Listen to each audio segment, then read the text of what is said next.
let me tell you a little bit about myself and why I'm here and why this is the topic that I'm teaching.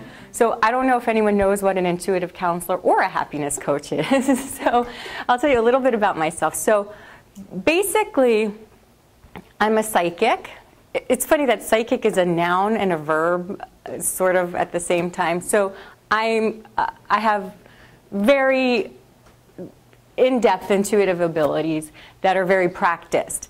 And I use those to help clients on their path toward happiness. So I have some skills that I use to help people become happy by helping them clear away their energy blocks. So the difference between me and a regular counselor is that when you go to a counselor or a therapist or a psychologist or something like that, they're mostly listening and asking you and inquiring about what's going on, and they're listening to you. And if someone comes to me, I'm like, don't speak. Because I'm actually telling you what I'm picking up about you. And so the way I get my information is through my intuition. And the way my intuition speaks to me is through my senses. So what I want to help people, come on in. So what I want to help people with today is listening to their intuition, not just for your clients, but I call this intuitive business practices, but to help you with your business. Because what I found is that being psychic is actually very easy for me. However, having the business of being a psychic is where I find all my challenges. So because you're a healer, because your intention obviously is to help people and to heal, you're most likely hardwired a little bit sensitive. And there's many, many, many, many gifts that come with being sensitive. And there's also many challenges that present themselves as well. As you know, with everything, there's spectrums, there's scales, there's gifts, and there's challenges. So if you are hardwired to be a healing, sensitive person, you are going to want to do everything you can to help people. So one of my main intentions on helping you with today is creating healthy boundaries in your practice, because that's actually, to me, has been the hardest thing, not only in my life, but in my business, because I'm just a girl who can't say no, and it's been really a very, very interesting journey for me to learn how to manage what I do for my livelihood in a way that I feel that I am giving to the world and sharing with the world in a way that supports me as well. It's taken me quite a long time to figure out the balance of that. And right now I have a very good practice. I have a very thriving client base and student base. I have about 500 people in my local meetup group, and I'm booked about 3 months out client-wise, and that isn't what I feel makes me successful. I feel that I'm successful now because I've managed to do that in a way that I'm still happy, that I still have energy at the end of the day, that I still have time to do the things I love with the people that I love, and I maintain a life that I'm healing myself as well as I'm healing other people. Does any of this resonate with you, or does it make sense? Because if you there's just certain things that we do when we're trying to build a business, first of all, and so I want to help you, and I want to help you build it right. And I have to tell you something about calling it a business, because I really shied away from calling what I do a business for a very long time, up until last year. I always called it my practice. I never called it a business, because I help people, I heal people, that's everything I do. And I was like, I would totally shy away from this idea that it's a business. And I actually had this very pivotal experience for me sometime 2 years ago when I first moved here to become self-employed and to live here. So I moved myself across country. I gave up my job, and I knew it was time to live where I wanted to live and do what I wanted to do full time. So while I was building my business here in San Diego, I was at Ray at night, and I was giving readings, 10 minutes for $10. I could tell you I charge a lot more than that now, but I was doing readings for 10 minutes for $10 just to build so people would know me. And it was very slow, and I had my tarot cards with me. And someone walked by and they said, hey, how's business? And I said, I don't have a business, I have a practice, right? And then she walked away. And then I pulled a tarot card, and the card, it was an oracle card, and the card said business. So after that, I decided that I was going to take this seriously, that I wasn't just going to be like, oh, I'm just here to help people, and I serve people, because what was happening was I was giving away all my energy, and I wasn't feeling very comfortable in making my life better by having a healthy income, by having time to myself, because I was so tied to this image and this identity that my whole life was about serving people. Do you understand what I'm talking about? Does this resonate with you by any chance? And by the way, I want you to ask questions at any time. You feel free to interject at any time. So I just want to check with where you are all on your journey. So I'm assuming that you all intend to have your own practice and a thriving business doing that, correct? Is that you all want to be self-employed? Okay, and you're still in school mostly, right, for that? Or if you are, you're not 100%, whatever, okay. So I want to talk to you about building your practice. I might use these words interchangeably. So basically, it's still a practice that you're building, but I also want to encourage you to look at this as a way that you can thrive, not just financially, but lifestyle, because you really, really, really, really want to make sure that you're not just working for your business, that your business is working for you. And every step that you take when you're building that is to help you support yourself. Does that make sense? Not just financially, but support your lifestyle. So I'm really encouraging you to look at this as a lifestyle, because I know I was giving my clients advice all the time about balance and taking care of themselves. And meanwhile, I was like working and working and working and working.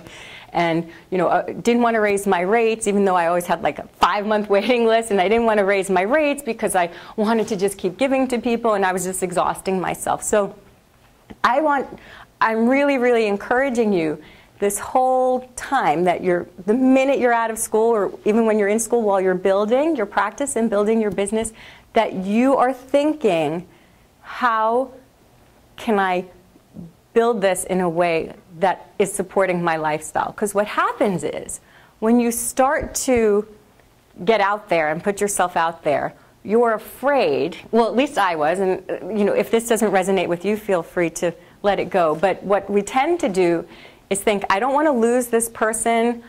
I don't want to say no to this person, because what if they'll go away? And so we tend to want to take every client that comes along, or stretch ourselves just to accommodate every client, because we want to build them and we don't want to lose them. So it's really important that you're attracting the right clients. So I'm encouraging you, as I'm talking, to look at everything energetically. So I want to talk to you about the energetics of how this all works. Because in intuition, and as a healer, you do energy medicine. So if you think about this energetically, there's vibrations that we all have, right? So we are all energetic beings that emit a certain vibration. And what's going to happen is that you attract people into your life that match whatever vibration that you're on. So for instance, if you think that, let's say, oh, I'm not as good as this other person, right? So maybe this other person has a certain frequency and they're vibrating to a certain level. Let's say there's some master healer out there that in your mind you're always comparing yourself to. And then when somebody calls you, you think, well, I should charge $25 because they could go to this master healer for, $75. So I can't charge $75 because there's this other person that's amazing. Do you know what I'm talking about? And you think, why would they go to me?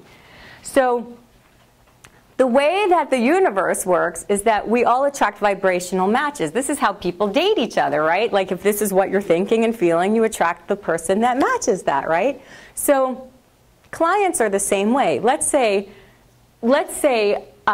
someone wants a psychic reading, for instance, and they could come to me, and what they're going to get is I'll be talking about their Akashic records, their soul, blah, blah, blah. And like, you know, this could make their mind explode if they're not ready for it, right? So I'm attracting a certain type of clients that are interested in that. However, it might be more appropriate for one of my students to take that client if they really just want to talk in a language that they can understand. So it's not a matter of skill level. It's like, who's the best person for this client? And if this client is calling you, there's something intuitively in your energy field that's a vibrational match for them, that they say they have something very unique and very specific that they can offer me that maybe some master healer or master teacher cannot, because we're on the same vibrational frequency. Does that make sense? Because I feel like what holds people back a lot when they're building is thinking, oh no, I'm going to lose people, or I have to say yes to everybody, or why me? I'm not worth this when they could be getting this for the same kind of thing. Does anyone ever have those thoughts or feelings, or is it just me? That's my private hallucination, right? So the way to so it's very important to have healthy boundaries when you are attracting clients. So there's a couple of things to go about it. And then later I want to talk to you a little bit about how to intuitively choose what services that you want to offer and what kind of things that you're going to be doing in your practice, because we all have a specialty. We all have our little certain thing. And I think a lot of us want to be generalists, like, I want to help everybody or whatever. But your unique something, as you hone that and learn the language for it and become very clear about the way that you help people, that's actually going to attract the right people to you as well. And we'll talk about that a little bit in a minute. Because you really, what you're doing that makes you happy is what's going to attract people to you. So I want to emphasize that your vibration of healing and health is what is going to draw people to you. So the happier you are, the better healer you can be. It's not about your skills. This is vibrational medicine, right? Acupuncture is vibrational medicine. It's energy medicine. So the better your energy, the happier you are. I have to tell you, there's studies about this, that happiness is the most, it's essential for healing, right? You're aware. That's why you look at all the emotions and how they affect the organs. When you clear away all those emotional blocks, emotion, energy, and motion, right? When you clear away those emotional blocks that say, I can't, I'm not supposed to, or I'm supposed to, that all restricts energy, right?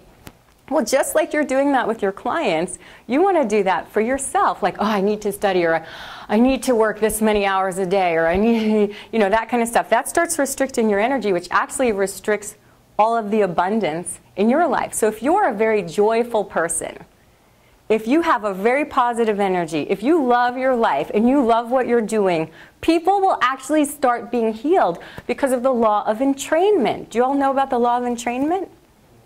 Yeah, so it's like if you have a pendulum that's swinging, right? And then the pendulums, the smaller pendulums will start all entraining to that same one. Or like, when you clap and you all start clapping at the same time, right? That's entrainment. Or a guitar string, if you hit one and then one vibrates like it. Because the highest vibration, the strongest vibration is what everything's going to entrain to. So if you're around a lot of negativity and you're like, oh no, somebody's negative, and you start entraining to their negativity because you're afraid of their negativity, then you're going to entrain to their negativity. But if you're like, I'm going to be super positive, I'm going to be super happy, I'm going to love myself no matter what kind of negativity is there, you can actually raise their vibration.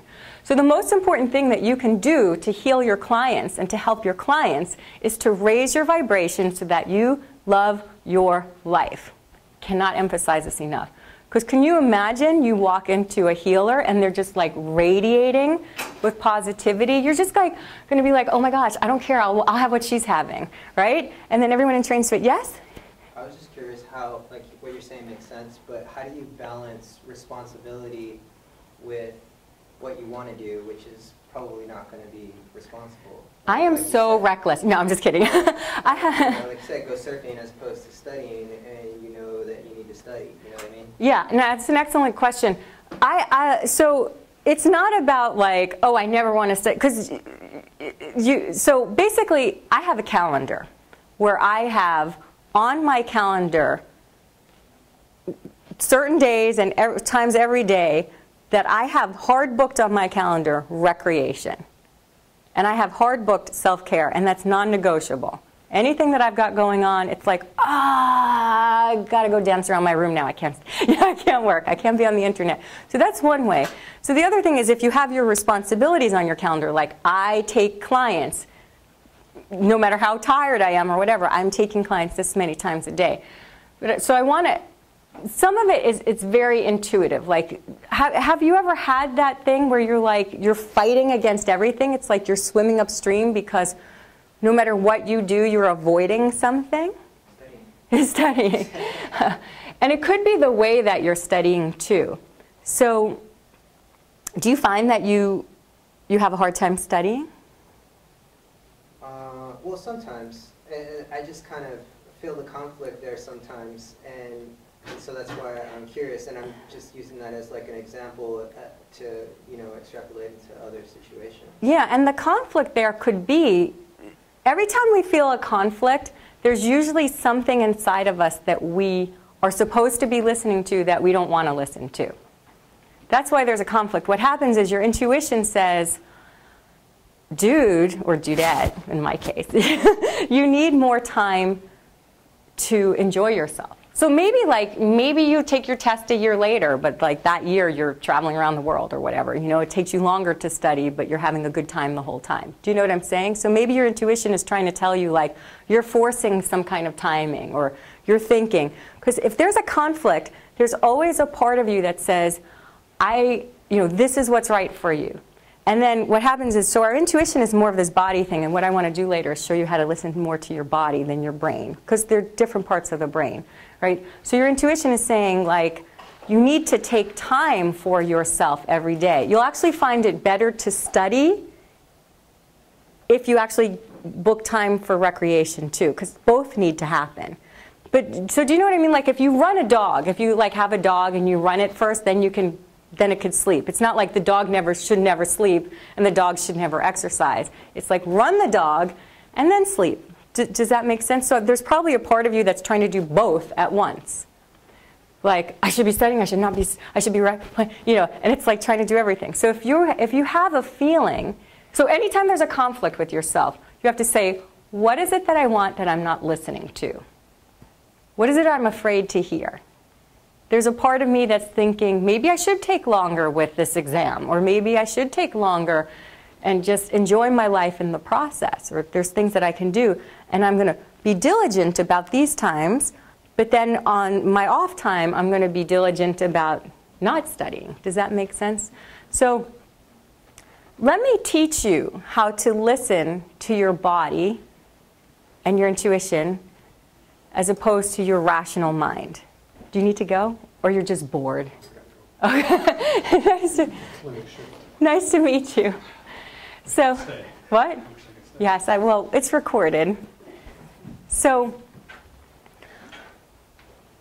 I'm going to teach you how to listen to your body and your intuitive wisdom in your body as opposed to the part of your brain that says, I should, I need to, this is, you know, all those parts of your mind that says, should, I need to, this and that rational part.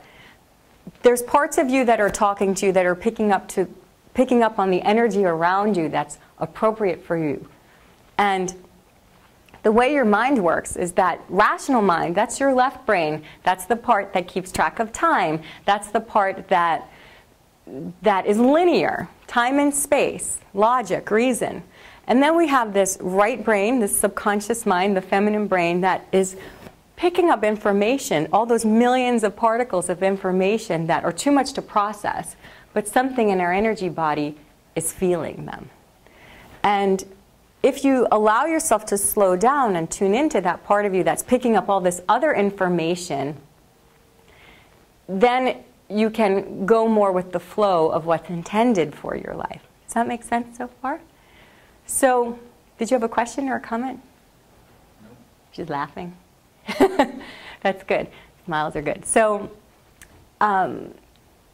so how many of you, when you're you're trying to figure out what to do, you go into your head and you just start thinking and rationalizing and reasoning like, what should I do? And then you ask 1,000 people and you'll get different answers and it makes you more confused, right?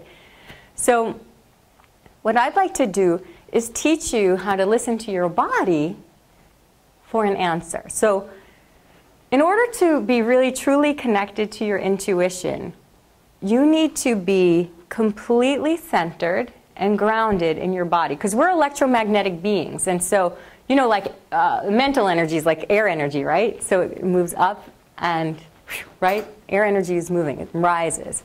And that earth energy is grounded. So you need to bring that energy and ground it into the earth so that you could be fully connected. We're an electromagnetic being, so you need to be grounded in the earth just like you ground any kind of electricity. And what happens is, once you start keeping all your energy from rising to your brain and thinking and swirling around, and you ground it into your body and center it, you can be in a place where you can access your intuition. So that's actually essential for tuning into your intuition. It's almost impossible to do it if you're just in your head. So we're going to teach you that, and I'm going to teach you to connect with your imagery and your body so that you can intuit what is an appropriate path for you. Does that make sense? I feel like time just is going so fast. So do you have any questions before we do that? Questions or comments before we do? Is this making sense to you? Yeah. First of all, I just want to say that what you're saying is really resonating with me. Good. So, like, I don't want you to... No, I got good vibes from you. Thank you for saying that, though. Was that it? That's it. Thank you. Okay, so what we're going to do is we're going to connect with our bodies now. So put all your pens and pencils down and get nice and comfortable. This is the eyes closed portion of the class. So I love it if you can put either your palms flat on your thighs and have your thighs about hip distance apart, and then turn your palms up if you can. And you don't need to keep them up in the air. Have them nice and rested. This is about relaxing and being nice and comfortable and grounded. Now close your eyes. So first, see if there's any tension in your body. So you want your head nice, so you don't want your chin too tucked down or too far up, just nice so your face is looking straight out. Loosen your jaw. So it's just like, let your jaw loosen. And put yourself in a column of light. Imagine you're in a column of light. So just breathe in. That's beautiful. Make sure your jaws are nice and relaxed. Just like let that lower jaw, just let it go. And as you're breathing in, you can feel your feet connect with the floor. You can imagine that the chakras in your feet are just expanding and really connected with the floor. And instead of carpet, that there's earth and grass beneath your feet. As if you can breathe through your feet. And that there's roots that grow down from your feet all the way down into the earth, and it's beautiful, moist, rich, nourishing soil beneath you. And these roots are spreading out in all directions. And notice how the soil is. Is it too dry? Is it rough? Or is it nice and rich and nourishing? And in your mind, you can make sure that it's nourishing, fertile, supportive soil to help you grow. And just spread those roots out in all directions, and they're connecting all the way down and around, wider and deeper, connecting to the whole web of life beneath the earth.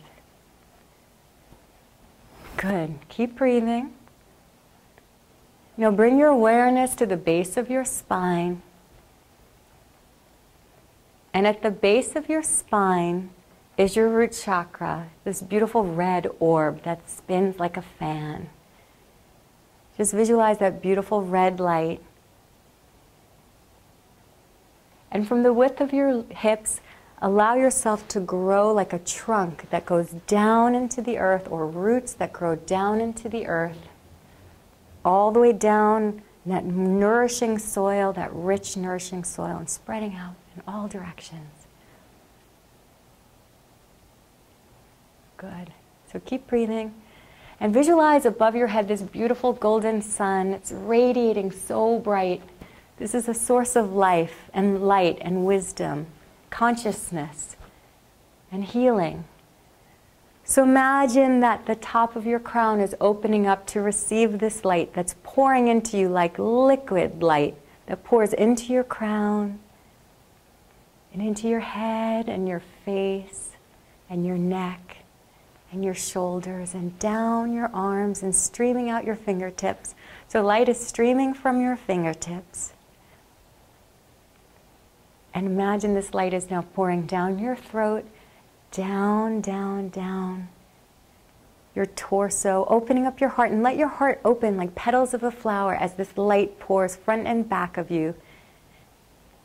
And the sunlight is traveling now down your torso, nourishing and cleansing your organs and every cell of your body, down into your hips, your pelvis, down your legs, all the way down your knees, your calves, and down your roots. And this light is traveling down your body, cleansing you. And now earth energy is coming up through your roots. So bring that energy up through your roots, that earth energy up, up, up into the soles of your feet. Up your feet, your ankles, your calves, your knees, up, up, up your legs, nourishing your root chakra at the base of your spine. And you could feel it pulsate with energy and have that energy travel up your spine, up, up, up, opening past your heart chakra, your throat, up into your third eye, up past your crown, and any excess energy just bubbles down around your aura like a fountain. So keep breathing slowly and deeply.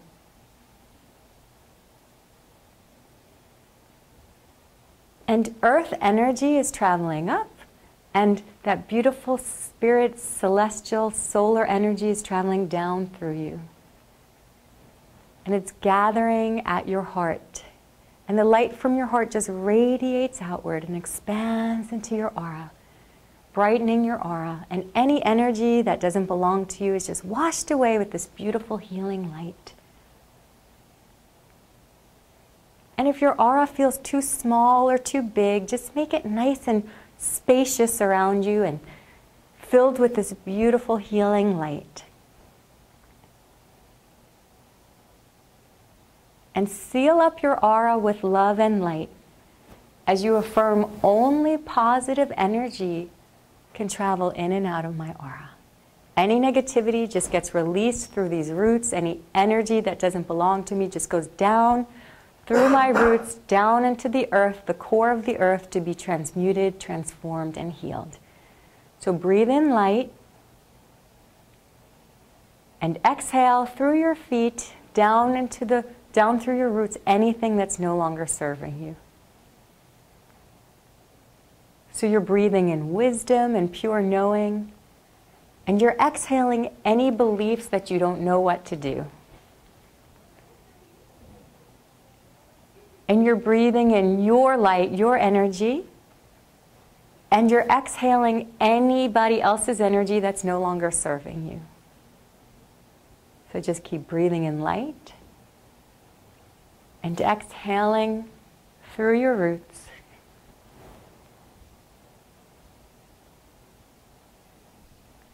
That's really good. Now imagine that your mind is in your heart, that your consciousness is in your heart. So bring your consciousness into your heart. And your heart always knows the answer. Your heart is between heaven and earth. It's the intermediary between heaven and earth. So keep breathing in that consciousness in your heart, and make sure your heart chakra is open in front and the back so you can see light pouring out of your back and in front of you and all around. Your heart is radiating light.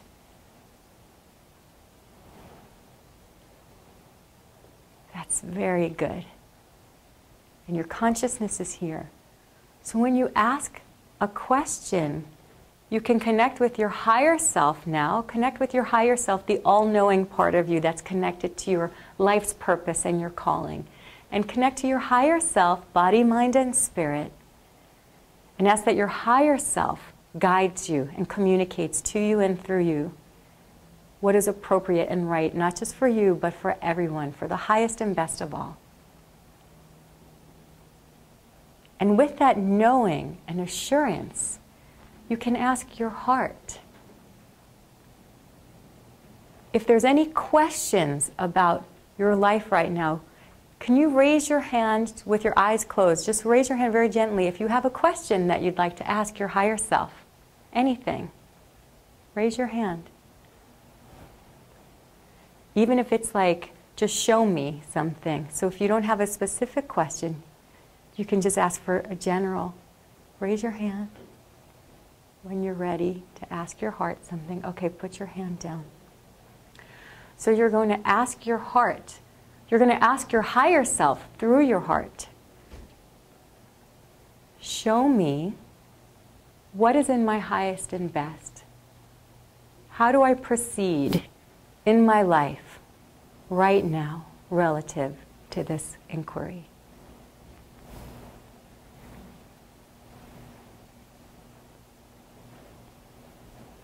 And you might get pictures or feelings, or you might not feel anything, so don't strain. Whatever you do, just stay nice and relaxed and let things come to you. We're going to ask a series of questions, so no worries if nothing's coming to you now. So what you can do is ask your heart and your body's wisdom, what is an appropriate path for you? So you're going to notice that things that are in your highest and best, that are right for you, appropriate for you, they're going to expand your energy, they're going to bring more positive energy to your energy field. And things that aren't appropriate for you, for your highest and best right now, will restrict you. So I'm going to guide you through just very simple questions that you can feel the energy of both. So keep your awareness in your heart and your torso. Now ask yourself, these very simple questions, you'll definitely know the yes or no to this. So say, am I a woman? And just breathe in and see what your body does. Now, if you are a woman, you're probably going to feel good when you say this. If you're a man, it might feel a little restricted. So now ask yourself, am I a man? And just breathe in and see, notice if there's any changes in your energy field.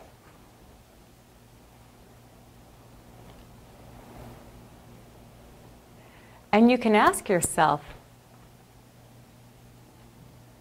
you can say to yourself, you can say it as a statement, I am a woman. And now say to yourself, I am a man. And just notice the difference.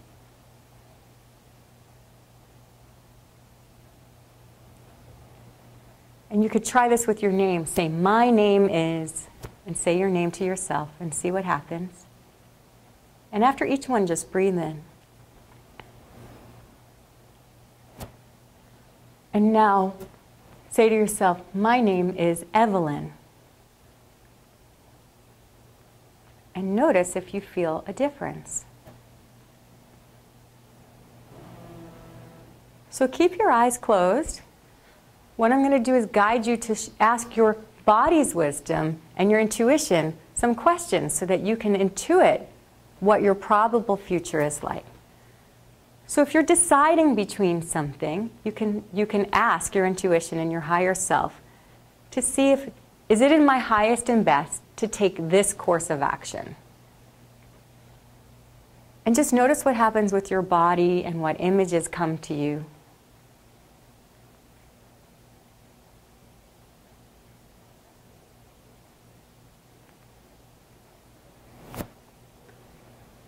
Or you can ask your higher self to show you what the future will be like if you take that course of action.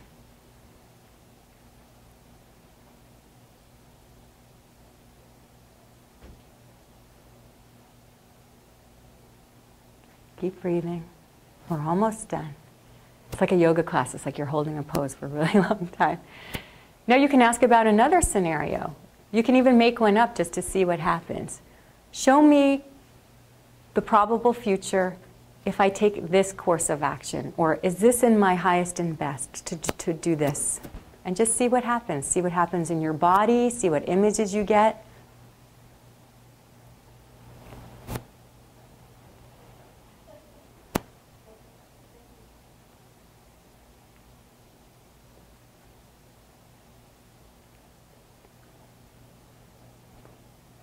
Okay, just a few more seconds here. Now take a nice deep breath. And then whenever you're ready, open up your eyes.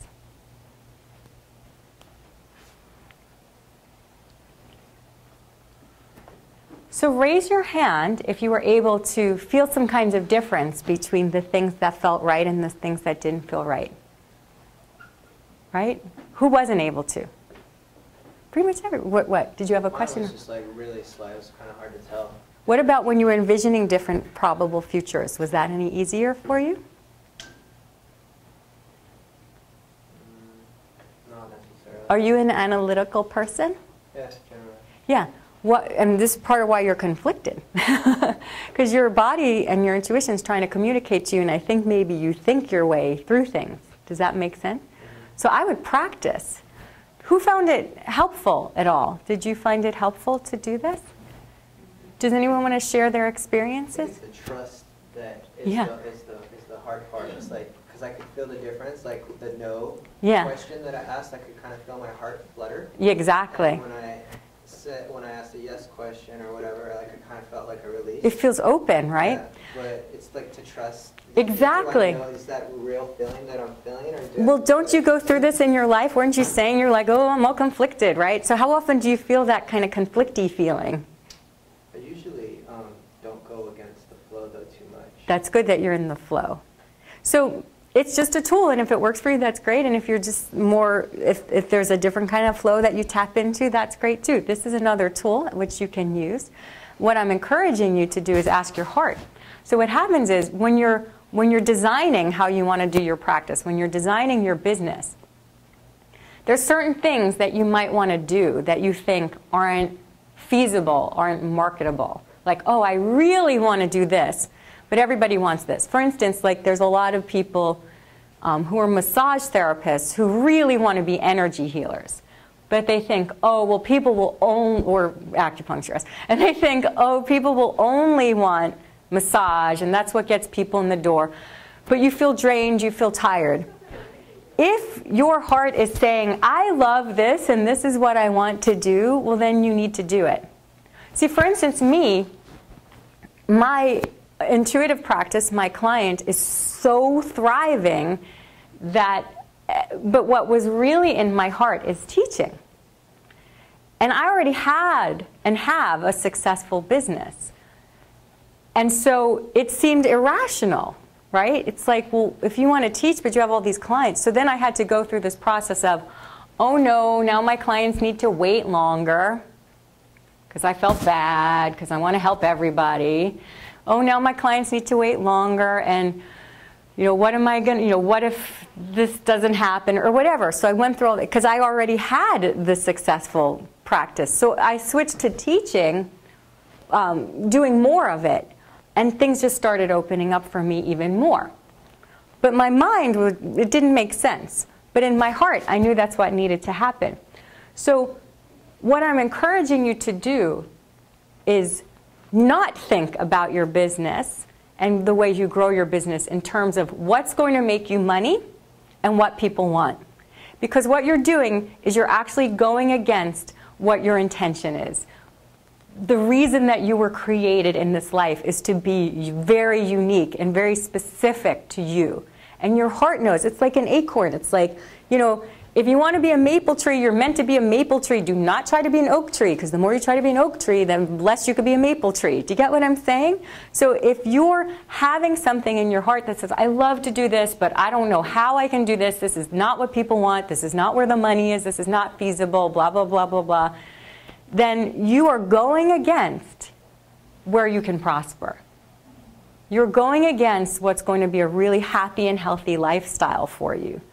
If you trust what's in your heart that says, I love doing this, so I know that there's people out there that need me for this, because this is how I'm hardwired, so this is how I was made, so this means that there's a purpose for me. Do you get what I'm saying? So I'm really encouraging you, when you're planning like how you're growing and planning the kind of clients that you want to attract, be extremely honest with yourself about what you love and presenting that to the world without hiding it, without trying to be something that you're not because you think that people are going to think you're whatever.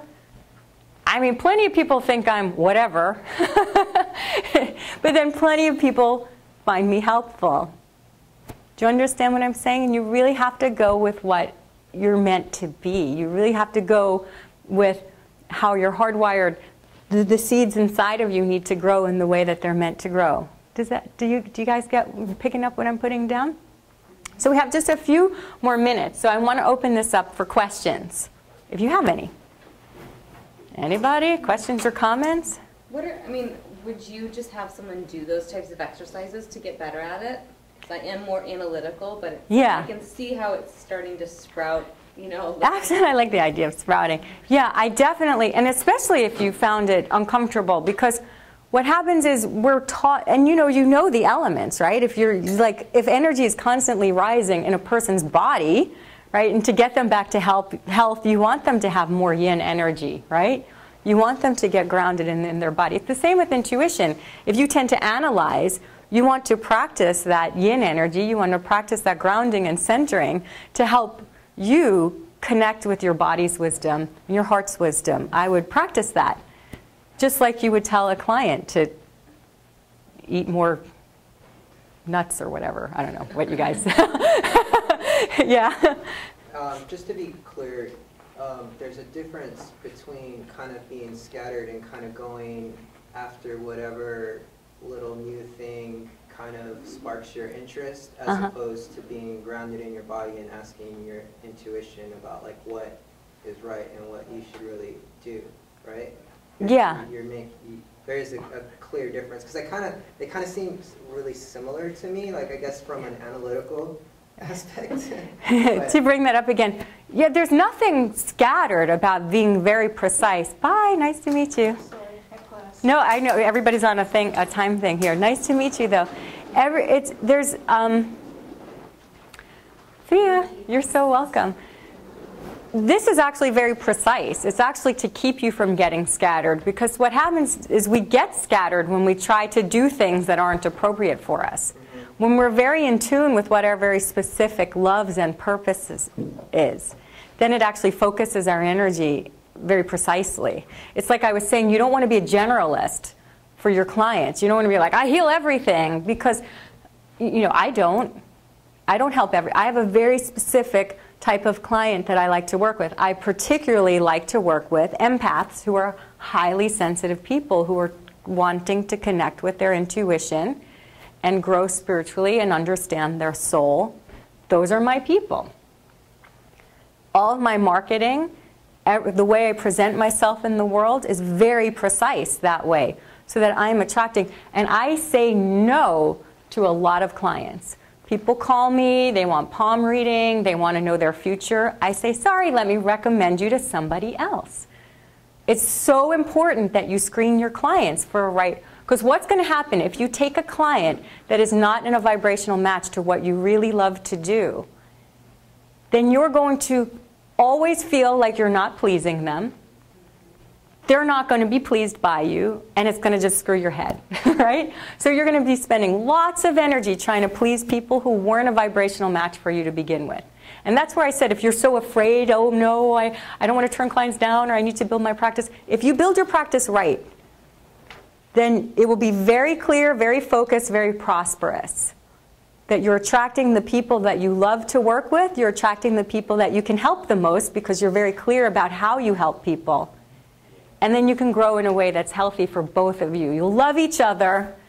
But if you're like, well, I do this, but I also do this, it's not about skills. Like, I have a bazillion skills that I use, but the way I help people is very precise. So I have like, I do this energy healing, I do this energy healing, I do readings, I do this, but my focus is very specific. I like working with empaths. I like working with people who want to learn about intuition. I like helping with people who are interested in the soul. Very specific. I have a very broad skill set. But if there's people that are looking for fortune tellers, I immediately tell them to go, not like go somewhere else, but literally like I have lists of people to refer them to. So you want to be very precise about, it doesn't matter if you have no clients at the moment. If people call you and they're not the right clients for you, you really want to set a very clear intention that you're only going to be helping the people that you know you can and you feel very comfortable with. Does that make sense? So it's actually about being more specific, focusing your energy on like, what do I love? What do I really love? Okay, well that's not right and that's not right. It actually helps you focus. Does that make sense? But you can have a variety of skills, but the intention is still the same. Like you're growing in a certain direction with a certain aim. Is that any other questions, comments? Yes? Yeah, I think maybe you kind of answered a little bit, but I just was thinking a couple of things. Timing. Mm-hmm. You know, like sometimes there will be things that may come to you, you know, like, and it's almost like this thing is pounding at the door. Right. However, like nothing in your life at that point, like nothing's being opened. So maybe it's, you know, I needed to open the door, but then you open the door, but nothing still goes forward. So how do you deal with the timing of it all and the feelings that are coming to you at a certain point of time that are maybe intended for? Well, things right. So if something feels right, like yeah, for instance, like if something, let's say I feel really called to create a certain class or whatever, and just a few people show up for that class. A few people showed up for this class, but maybe this is something later on that will be used for something else. For instance, when I first started teaching, which was a long time ago, I think I had nobody, like it was very not that much, right? And then nothing came from it. I didn't get any clients from it or anything. This is years ago. I didn't get any clients from it. But they stayed on my list, but it started me getting a newsletter list, and it started me teaching, basically. So even though that specific class wasn't like whatever outcome I thought was going to happen from it, it was a ripple of a lot of amazing things that came from it. So you can't look at things as cause and effect like right away in real time. If you have a strong feeling, if you're being guided in a certain direction, if a door is opening for you, then you step through the door and it's like nobody's there to show up, but you know that was a big open door with a nice vista. Well then that's in the right direction for you. So whatever is the outcome of it can't really be measured in immediate time. It's part of, if you know you're on the right steps along your journey, you're going to get to your destination. It's just, you can't look at it linearly. Does that make sense? And any other? We have just a couple minutes. Any other comments or questions? Hi. So what if you know what you're supposed to do? Like if you know what your heart is telling you, but it's just so overwhelming. You know, it's overwhelming, but you know that's kind of what you have to do. You know the answer to this question, don't you? You know, if it's overwhelming, it's because you've spent years not listening to it. So it's accumulated to a point where it's become overwhelming. So you have to act upon it because there's only so much that things you can pile up not listening to it before it becomes crisis. And you know this when a person gets into a state of disharmony in their bodies. It's because of accumulation of habits that weren't nourishing the body. Well, the same thing with your life. If you have accumulation of habits that aren't nourishing you, eventually it gets to a point of disharmony. So it's just like any other. It's not necessarily habits, but it's like a life mission. But those are habits too, because if you've been avoiding your life mission by making the safe choice instead of the choice that feels right for you, those are habits. Because every time you got to these junctures where you can choose this or this, you keep choosing the one that takes you farther away from it. That's a habit. Oh, instead of choosing the healthy, I choose the one that makes me hide. Do you understand? That's a habit. That's accumulation of choices. So you've made enough of those choices that it's gotten to a crisis point. Does that make sense? So just like if you get into any acute situation with your body, it's like, well, it's going to take some time to nourish the healthy parts of you, but it's just showing you that it's time because it's become acute at this point. Does that make sense? You've gone from chronic to acute in those choices. We have like 0 minutes, but one more question. I like how you said that that's kind of one of the tools that I use is how it feels. Like, does your energy feel blocked, or does it feel wrong? You know, when you're kind of thinking about something, or does it feel right? I kind of use that. That's awesome. But I noticed that some people, and I've been there myself, that's the only reason why I can, relate, is that like you get stuck in things that like say you need to do something and you're not doing it, but you're like stuck in that pattern. Yeah. I guess that's kind of like one of those things where they feel like they can't do anything, like. Yeah, well, everyone, when they're in the acute situation, feels like you can't do anything. But you can. Just like like everything mostly can be redirected, rebalanced. It just feels like that. Because you're in that pain moment, you're in that crisis moment. But everything can. It's just how many choices led up to it, and then you just start making those different choices or different patterns. But you absolutely can. It's supposed to feel wrong to get you back on track. So I think we have to wrap it up here. So anyway, thanks for joining me today, and I wish you all well with your practice and with your life. So all the best to you. Namaste. Thanks.